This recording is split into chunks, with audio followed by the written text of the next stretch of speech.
అంతర్జాతీయ వేదికపై ఏపీ పర్యాటక ఖ్యాతిని వివరించామని, ఏపీని గ్లోబల్ టూరిజం మ్యాప్ పై సగర్వంగా నిలబెడతామని మంత్రి కందుల దుర్గేష్ అన్నారు. లండన్లోని ఎక్సోన్ లండన్ వేదికగా నవంబర్ 4 నుండి 6 వరకు జరుగుతున్న వరల్డ్ ట్రావెల్ మార్కెట్ 2025 ఎగ్జిబిషన్ లో మంత్రి కందుల దుర్గేష్, పర్యాటక శాఖ ప్రత్యేక కార్యదర్శి అజయ్ జైన్లు పాల్గొని రాష్ట్ర పర్యాటక వారిని వినిపించారు. తొలి రోజు మంత్రి కందుల దుర్గేష్ సారథ్యంలోని బృందం బిజీగా గడిపింది. తొలుత భారత పర్యాటక మంత్రిత్వ శాఖ ఏర్పాటు చేసిన స్టాల్ ను డిప్యూటీ హై కమిషనర్ దేశంలోని వివిధ రాష్ట్రాల పర్యాటక మంత్రులతో కలిసి మంత్రి కందుల దుర్గేష్ ప్రారంభించారు. అనంతరం రాష్ట్ర సంస్కృతి ప్రతిబింబించేలా కూచిపూడి నృత్యంతో ఏపీ పర్యాటక స్టాల్ ను అక్కడి ప్రతినిధులతో కలిసి ప్రారంభించారు. అలాగే రాష్ట్ర పర్యాటక రంగంలో తీసుకువచ్చిన నూతన పర్యాటక పాలసీ 2024 నుండి 2029 పర్యాటక రంగానికి పారిశ్రామిక హోదా కల్పన వంటి వివరాలను వెల్లడించారు. ఏపీలో పర్యాటక పెట్టుబడులను ఆహ్వానించారు.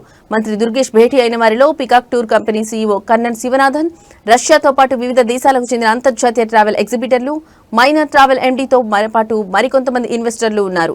అనంతరం హై కమిషనర్ ఆఫ్ ఇండియా ఏర్పాటు చేసిన డిన్నర్ లో పాల్గొన్నారు. ఈ సందర్భంగా ఏపీ పర్యాటకాన్ని విశ్వవ్యాప్తం చేయడమే తమ లక్ష్యమని మంత్రి కందుల దుర్గేష్ స్పష్టం చేశారు.